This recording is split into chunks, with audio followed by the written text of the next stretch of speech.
Mbote bandeko na ngai, mbote babone Miss Elongation,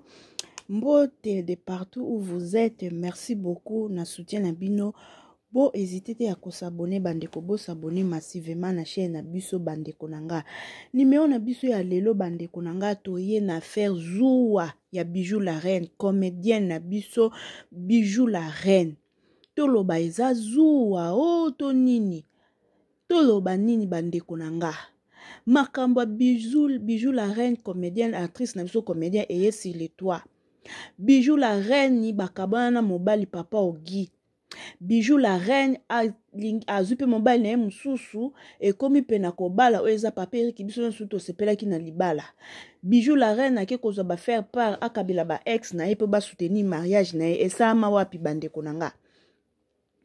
Or ke bandeko na nga ezaki nango 12, ezaki 72, ezalaki 98, to ezalaki nini oyo papa Ogi wana nzoka abala na ye pe mwasi na ye mususu. Mais du fait que Bijou la Reine alandelaka kaka papa Ogi, yango mwasi ya papa Ogi asalaki triangle na ye po abimisa kizua to kibolingo oyo Bijou la Reine alandelaka papa Ogi. Mwasi wana utilizaki nani Curtis. Curtis aza envoyé oyo Bijou la Reine envoyaki et pas papa Ogi na faire part pour a participer na makamna ya libala na papa Eric. Donc Curtis akuta na papa Ogi basolo le sili papa Ogi loko azaka na mwasi na na ndaku papa Ogi alingaki transparence azui Curtis amemie na ndaku na kitambo kuna sikoyo tango amemie na ndaku bavandi na mwasi na ye papa Ogi Curtis na mwasi papa Ogi bavandi babandi ko solola nde mwasi papa Ogi alobi ok nga loko na lukaka ne ba vérité ndenge Bijou la Reine alandelaka mwasi na ngai nga na ko profiter kana makambo na bimisa Bijou la Reine na poasa nde bayokanaki ba utiliser Curtis andima na ye kaka ke papa Ogi abimaka na Curtis vu que Bijou la Reine azaki koloba loba ko panza Curtis sango akomi ko bima na papa Ogi. Yango bandeko na ngai mwasa papa Ogi apusaki Curtis aleka na ba émission andima ke abima na papa Ogi akenda kuna ndakuna na kitambo ba parents bayebi nde kutezane zoko makambo libala nyoso wana basaki ka triangle pona nini po mwasa papa Ogi azaki na posa aye ba vérité soki ya solo papa Ogi abima kaka na Bijou la Reine to abima na Bijou la Reine te bandeko na ngai o buzoba Mikolo boye bandeko. To landa na mwasi yango ndenge a expliquer posa na ye ezalaki nini na sima yango tokoyoka papa Ogi.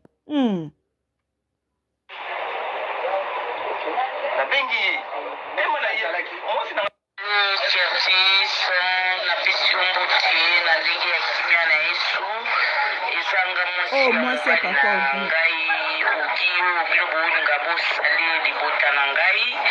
Na lupipoye ezaki ngai moko nde mutu nasali likambo wana parce que nalingi na yeba eloko nini Bijou ye alukaka na mobali na ngai eza yo te yoza innocente en tout cas tinazalaka na yo nayebi ke oyo Bijou alingaka luka nayoka me nasili kozwa eyano na ngai en tout cas merci Curtis na ndenge ozalaki sage na ndenge ozalaki na kimia nyonso mpe na ndenge ozalaki humble ya kosilika te ntina ye kozwa vérité nyonso antuka eza ngai mwasi ya Ogi na kati mpo namoni eleki ebele na kati antuka ngai na sepeli na je oyo nga nalingaki nazwaki mpo nasala je wana mpo nayeba vérité nyonso pourquoi nayebi vérité nyonso en tout cas merci Curtis merci nzambe apambola yo mpe nakoluka mobali na yo mpo na remercie mpe mobali na yo na ndenge atikaki ta mpo ngai na yo tosala je oyo mpo nayeba vérité ya Bijou merci.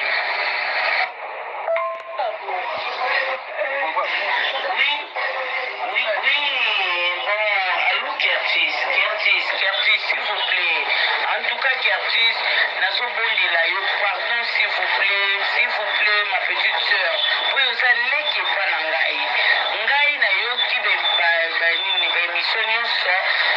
bijou afingi famille na yo batapasi lokola afingi famille no batapasi en tout cas ngai moko mwasi na ye mwasi ogi na tindi okende na émission confirme ki oza mwasi ya bijou et mwasi ya ogi comme ça bijou aloba oyo ye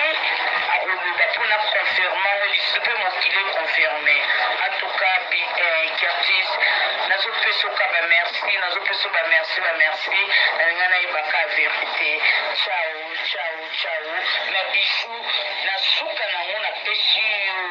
nalobi mpe na yo tika Curtis kemia nalinga nayeba vérité na nsima ya Curtis po Curtis alukanga bandeko na ngai o mwasi ya papa Ogi bijou la ngai ndenge alandelaka na ye papa Ogi peut-être papa Ogi pe azaki koyebisa mwasi na ye ke non bijou la ngai na tini mutu na pese mbongo bijou la ngai na tini nga faye pa me ngai na ye tozala biso su na bolingo te ngai na ye totikalaka famille ngai na ye totikalaka bamaster bijou la ngai na senga mbongo bijou la ngai toboyi te soki tokabwani totikali famille toboyi te me ntango okomi deya na mobali na yo mosusu to okomi deya na mwasi na yo mosusu fo ozala na balimite faut kozala na balimite parce que même bayemba kebaka mingi mutu azalaka mobali ya mwasi na yo kala to mwasi ya mobali na yo ya kala kebaka mingi na bancien partenaire même na Bible bateya biso yango bancien partenaire faut kokebaka peut-être mwasi oyo mwasi papa Ogi abandeye koloba tout le temps na mobali na ye ke non bijou la reine na senga mbongo bijou la reine na beninga bijou la reine na zongsi bijou la reine na kitisa matisi peut-être mwasi oyo abandeye croire na mobali na ye te ke bazala lisusu te abandeye croire yango te peut-être ya abandeye komona ke mosusu papa Ogi azokosa ye na bijou la reine bazala kaka lokwa bijou la reine atindaki Curtis ayeke kosenga faire part mwasi ya papa Ogi alingaki sikoyo aprofite mpo ayeba si c'est vrai bijou la reine abimaka na mobali na ye aleba utilizaki Curtis bijou la reine mpe na kibeti kele te sans maîtrise kaka kosala bazuwa kopanza mwa bato sango akoma bima na papa Ogi akende ye wapi papa Ogi aza mobulu papa Ogi atie photo na ye na profil et tout ok ezalaki na baje babandaki kosala bijou otie papa Eriki wapi kasi otieli biso papa Eriki wapi libala pas même une année siko papa Eriki na ero soka azoyoka makambo ya bijou est-ce que ozala na confiance na yo etant que une bonne femme je pense pas bandeko nanga toyoka siko explication ya ye moko papa Ogi ndenge a expliquer bijou la reine abandaki kotindelaka ye batu po apesa asengela apiaka ye bambongo faut se respecter bandeko bijou la reine na munene na wana nzambe asali yo grâce ozwi na yo mobali na yo ovandi na yo ozala no na bakimia te mpenza ya solo wana apo olobani bato bali babebise na libala non bato bali babebise lo libala te yo moko oyebi kogere makambo na yo te yo moko poti mariage na yo na zoba en tout cas nga koza partenaire ya la reine nga koloba oyo eza liboso ya la reine eza nsima la reine akoloba motu nga la reine tolingana koka motu biso balingana toviva ntango esengaki esimbaki te natikaka mais ngai yakoma ezaka suivant soki aza na posa eloko akotinda motu epa na ngai soki atindi nakoti ke peut-être aide moko boye esengami donc totikala famille yabi ke lobe ekosi na yango mebondeko etikala peut-être ngai nazwaka yango na sansi wana nayebi mpe soki ye azwaka yango na baarrière pensée moko boye na nsima wana nayebi te le meme bato yatindaka bango epa na ngai na suka ekomaka ke bato wana ngai nalingi bango bato wana ngai nabimi na bango donc o wana nayebi ngo ata mokie te natikaka na mwana ni moko te yako oyo naza sur natikaka mamwani ata moko te ya groupe nzambe aza likolo azomona soki mwana wana aza na preuve peut-être papa Ogi mokuna abima na mwana nga moko boye ya groupe abenga mwana ngo aya kotemoine oyo esalaka nga mpasi eza nini oyo euti osalanga mpasi des jours oyo eza likambo ya Curtis ebandaki ndenge voilà ebandaki Curtis ayebi nga te nga mpe nayebi ye te nafanda nazosala nga mosala donc apeli ekoti ne rappelle ekoti mwana abengi ngai bonjour papa bonjour naza na faire far moko boye ifale napesa yo faire far kopesa ngai euti wapi ote mama la reine mutu mama bijou mutu apesi ngai napesa yo ngai ezalaki inspecteur ba mercredi jeudi boye ngai neta miso naza na mosala boye ta mpena naza na moto me nakosepela mingi tokutana fili ya moye nakobengo samedi nde nakozala na temps lokelaka demi journée namona yo kuke kolakisa ngai faire far yango ekoleka nango mpe samedi nga nabenga mwana nabengi keakisa tokomona ndeni yesinga nga naza miso oyo naza na matete ngakanga aza na kitambo me kolonga mona bato mosika so abima to kitambo to ninga bibo ngai nazozisakrifie nako mati nini oyo kapela bongo yana tokutana naye keakulis aye apresente ngai faire pas kopresente ngai faire pas natali naseki donc biso la reine ça va na korépondre yo mikolo boya mais ndenge nga namonaka faire pas ngo ezalaki ya occasion ya nini ate effectivement ifalaki taso na pas kongo kuna boye na boye keyakisa bazali faire pas na ye azongi nango nafandi boye apres nekoluki boye ndenge nabenga ye mais malheureusement akendaki nini oyo matadi te matadi nga akinaki kristiana matadi ta mokolo moko te mona bato aza innocent nga matadi nakendaka mosala nakendaka te tourisme nakendaki etambola te matadi nakendaka ndi mosala ekipe nanga toketravaille kuna tozongi kaka lembemi mwana wana ertusi chef na bango mobe soki kaula so kaula ayobenga kertis wana ke kertis yo za matadi kuna oza na papa oki mama moto aza papa oki boyeboye barime ndenge etambolaka kaka kertis yango nzambe asali mpe ngolu azongi mona bato nabenge toyekutana ne na victoire to toyekutana ne na victoire boye wana kertis ayebisi ngai te barime oyo ezoleka nga mpe nayebi na ngai yango mpe te to toyekutana na victoire mbala moko akomi korakonte ngai histoire bakokitala ndenge ayekela voyageki boye bazobenga ngai bashef na ngai kema tomoko bima bapeske olinga napona boye ngai te ngai atika kolinga yo te première fois oyebisa ngai nanu ke oza marie oza na fiancé na yo ududine tofandeki nokuta oza presse première fois kebakolikile na fiancé na ngai me fiancé na ngai etabwifakende nakutana naye boye na boye meso na umeli aho esala malamu te ye se pousse na pesa konzela nakende nango komisa tokosolongo ta nsima ntango aye boye oui oza kitoko elo nayebisaki kaka yango wana oza kitoko boye naluli mama netabela parent naza parent ntango olula mutu senepasike olula mutu na ndenge ya bolingo te oapresie mutu voilà na apresie eke oza bien esili nzela mwana bato ake na ye mpe ngai nazongi ndako barime soki ekomi kobima sikoyo akonzela bavoice nakende komozala ye bavoice kuna komisikoya ya kofinga mwana bato keyo ndako ya mobali nanga boye eza mobali opapa okiboya kosala na kosala boye mwana abengi ngai troisième fois sikoyo naya kobenge sikoyo nde na kitambo epa na ngai nanga mpe azalaki nabengi ye mpo nayebiki barime oyo toka liboso ayene réputation yango ebebaka mpona makambo oyo mais tona namoni kombanda boye napoto babebana na madame na ngai mpona keaspiciana nabengi yaka madame nanga afandi awa nga nafandi awa keaspiciana afandi mama omoni mwana mwasi oyo lare natindaka epa na ngai première fois ayeda ngai faire part nasolaka na ye ke mama naye nasala ngai eske otina oyeda ngai faire part natalisaka ye deuxième jour tokutanaka na ye ketama masala boyeboyinga tokale okipeni ndako moko mais après voyage na ngai ye na nsima ke kopa mobali lisusu boye na boye wana eza vie privé ne mana kota eza te moni mona ye boye nayebi ke soki bacomportement ya la reine aokele mona baproblème ya makasi ndenge kaka tokomosola na ye madame nanga lobi sava lokola informe ngai nayebi ke eloko nini tokoki kosala po madame nanga yebisaki nga yango nayebi eloko nini tokoki kosala tokoma mpe yamo boye azobima tobengi mpe keakisia bafoto omoniki pete na foto omoni nati na profil na ngai wana na ouverture ya profil eza profil ya na ouverture eza ke madame nango tapusaki ke zwa foto mwana cango wana lokola mona bataki émission na ndenge mama na bango atindaki ye mais ye aye kolobaki ye obimaki na ye keyobima noki na nde matali bandaki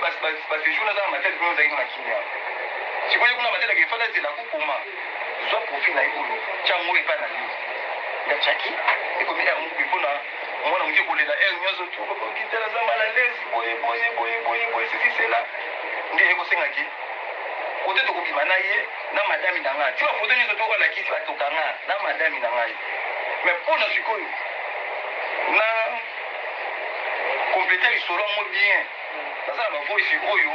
ezaki ya madami na ngai oyo apusaki ye ti ekoma na niveau oyo ekomi alukanga mpe nalukaki artiste merci ciao.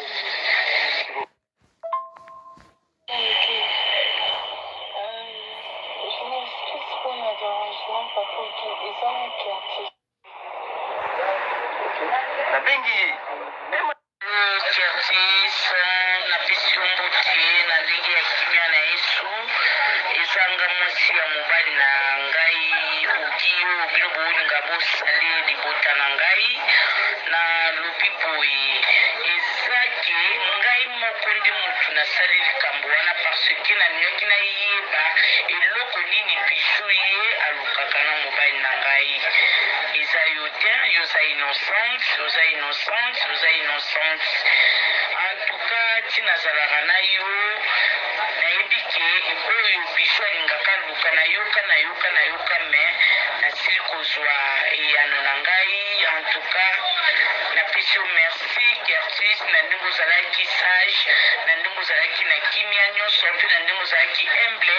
ya kosilika te ntina ye kozwa verité nyonso en tout cas eza ngai mwasi ya ogi na kati mpo namoni eleki ebele na kati en tout cas ngai nasepeli na je oyo ngai nalingaki nazwaki mpo nasala je wana mpo nayeba verité nyonso pourkui nayebi verité nyonso en tout cas merci Curtis merci nzambe apambola yo mpe nakoluka mobali na yo mpo na remercie mpe mobali na yo na ndenge atikaki ta mpo ngai na yo tosala je oyo mpo nayeba verité ya biso merci.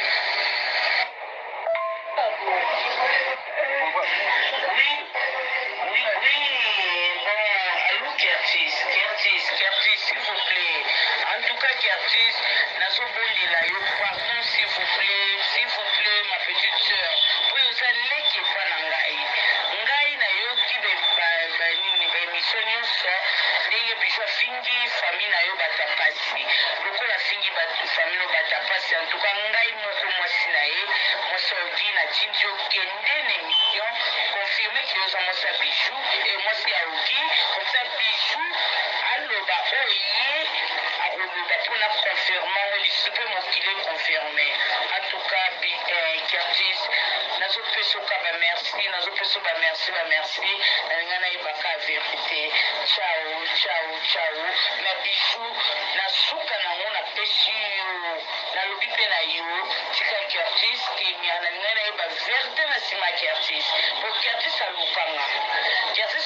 ngai mpe naluka Curtis merci ciao.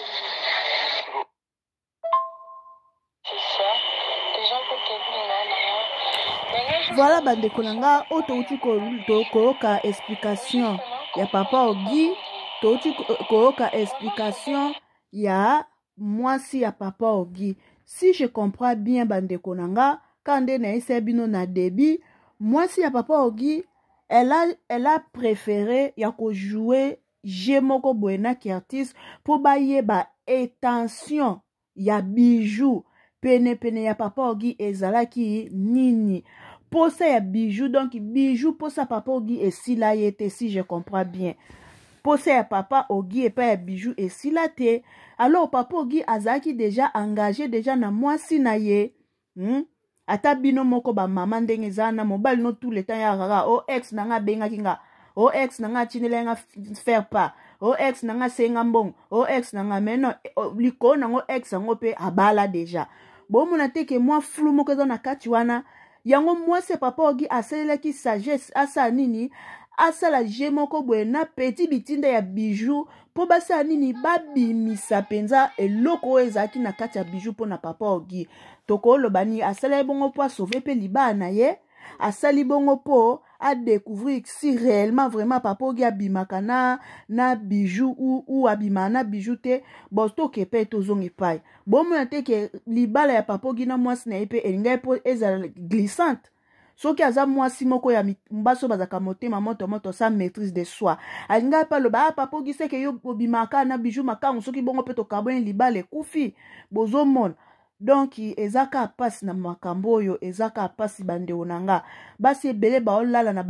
ba prière ba jeûne prière 45 jours pour na luka nzamba pesa ba on libala baba mais yo bijou la reine nzamba pesa yo libala pe na 18h obali mobali na ye a honorer na miso ya nzambe ba parents l'état makambo surtout ba théâtre tout et tout na ba chroni maman ba chroni jeune fille ba chroni papa. Pourquoi ko humilier mariage na yo hein? Pourquoi ko humilier mariage na yo ma bijou la reine? Pourquoi?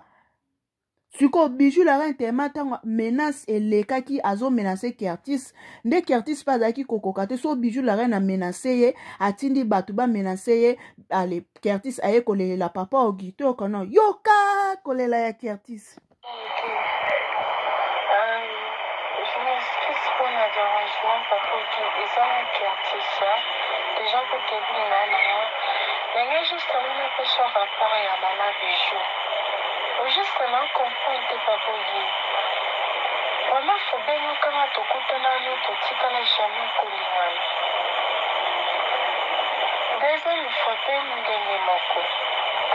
Alors, tu peux le connaître maintenant, ou bien pour notre papa, bien les autres qui m'attendent pour dédouaner du loco à maman. Parce que pourquoi nous avons un kino, ma bijou, nous avons un kino, mais par rien, là, il te commis Kobima. Jusqu'à maintenant, on comprend le côté. On comprend le côté. On a causé un kino, tu n'as niveau côté. Mais on a les autres pièges, ma bijou, tu n'as pas na yo, bien comment. Parce que on a eu tout ça dans la tête. Parce que pourquoi je tiens mal à l'aise que on a tout comment. Mais s'il te plaît, papa, na rester mais surtout na pesa yo na boy problème ceux qui vont s'en répondre à papa s'il te plaît na dini na pas problème na ndenge ya bien na ndenge ya bien soit temps en soit na ma bijou ngana kina na sur répétition na bango te na ndenge na ba problème te déjà chef quand même na abenga na sonete soko yeba chef quand même on remplaça na chef Montozala na été soko yeba déjà benga na tunanga na esake bien que ngana yo ya rien maintenant comporter comme ba patina sango minga mata tout ça là je ne sais pas. Merci beaucoup, bonne soirée. Voilà bandeko, oto uchukoka ezaki artiste victime ya bijou la reine bandeko nanga na la vie na kolo baka ke foko sala rakeba bandeko. Ke artiste foko sala rakeba, foko sala rakeba na vie. Parce que tant yozo ba menace peut-être moi c'est papa Ogi il y avait un équipement na papa Ogi il a utilisé yo kaka po a yeba vérité ya makamna ye a protéger par na mais yo skokoto yo oza menacé donc il a teka na ko loba ke elo nyo surtout ba ko senga o sala oza obligé ka yo sala ngote oza ka yo obligé yo sala ngote po surtout neti ba makamde tu ya ko toucher ba personnalité boy sikonde to lo ba boye moi ça papa Ogi ye ayebisko vérité ke bijou la reine alinga mbal na ye siko na ngambo ya Curtis oza mal à l'aise oza à l'aise te ba menace na ngambo bijou la reine pe malgré tout papa Eric a olobelo te soupe kita pe kilibi na kilibi pe ezape kuna na ngambo bijou la reine po papa Eric pe foye ba vérité. Comment ça fait tingai na uti soki Suisse soki wapi yango na ye Kishasa ko bala yo na mututa mobile data nga uti poto awa ya Kishasa ko bala moi c'est que il a bien préparé ses budgets. Donc ba budget ya papa Eric ezaki bien étalé, bien établi, bien organisé parce que un jika azolongwa Suisse azoke Kinshasa koke kobala et puis mutongo pe koke kobala na muta maboke c'est-à-dire azaki penza bien organisé abongise budget na kitoko makasi comment ça fait maintenant yo bijou muto bala mobali azaka na poto oke kokabola ka ba faire peur na ba ex na yo bomo na ngote keza mwa flou bozomo na ngote bandeko nanga en tout cas bijou la reine o ke penza mwa bien te place yango siko libala na yo batu ba lobani ba semeki no ba belle famille po oye la biso ka ba combattre nga ba yo kanga ziwa po na balaki ba limba bebisa libana nga yango yo ya nango yango ka yo ya nango ok so yo oyeba ko jouer na intelligence et que ba ex nyo so to ne siboka bwana bino yo zwi no nzamba pambola apesi o mobali na yo olingo bala na olingo ke kotina ba faire part pour na protéger pe libana no parce que ebeke ozana ba ex ozalaki na ba ex